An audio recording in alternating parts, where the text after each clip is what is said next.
حضرت خواجہ نصیر الدین چراغ دہلوی، چراغ دلی، شیخ چشتیاں، حضرت خواجہ نصیر الدین چراغ، مجھ فقیر کو اللہ نے توفیق دی، میں نے ان کے بازار پہ آیا اور کئی باتیں میں نے ان کے قدموں میں کھڑے ہو کے ان کی بارگاہ میں سنی۔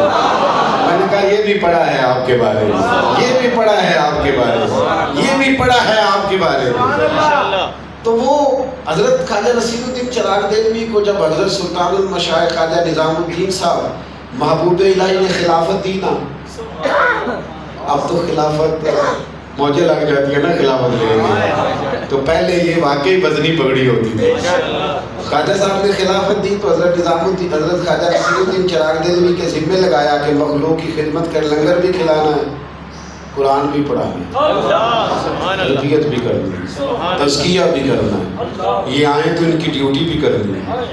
تو کچھ آپ کو پتہ ہے پھر وہ معاملات جب آپ میدان میں نکلتے ہیں تو ہر طرف سے پھول نہیں آتے، کہیں کہیں سے روڑے بھی آتے ہیں، ہر طرف سے تعریفیں نہیں اٹھتی، کہیں کہیں سے تنقیدیں بھی اٹھتی ہیں۔ تو وہ تھوڑا سا وقت گزرا نا، تھوڑا سا، تو حضرت خواجہ نصیر الدین صاحب نے تو چونکہ وہ تو طریقت کی گود میں کھیلے تھے، حضرت سلطان المشائخ سے سیکھا تھا، اب وقت آیا تھا میدان میں نکلنے کا۔ اب جب آپ جتنا تیز دوڑیں گے ہوا بھی اتنی تیز پڑے گی۔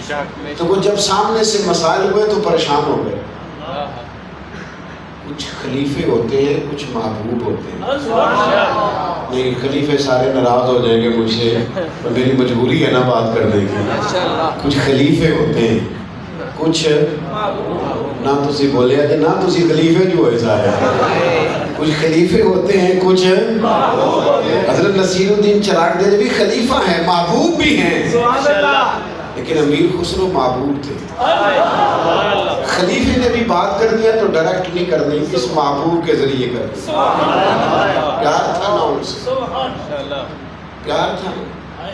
میرا دل کرتا ہے ایک بات کروں، لوگ کہتے ہیں پیر بڑے جعلی ہیں، میں کہتا ہوں مرید بھی بڑے جعلی ہیں، بڑے جعلی ہیں مرید، ناراض نہ ہونا، بڑے جعلی ہیں، بڑے جعلی ہیں۔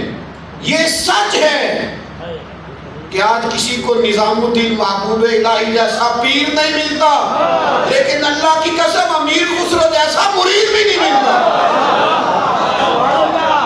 حضرت سلطان باہو نے کہا رب دا تعلق کوئی نہیں ملیا، کہتے جو ملے تعلق زردہ ہوں، یہ تو تعویذ لینے آیا کہ میرا کاروبار چل جائے۔ کاش یہ رب سیکھنے آتا، کاش اللہ سیکھنے آتا۔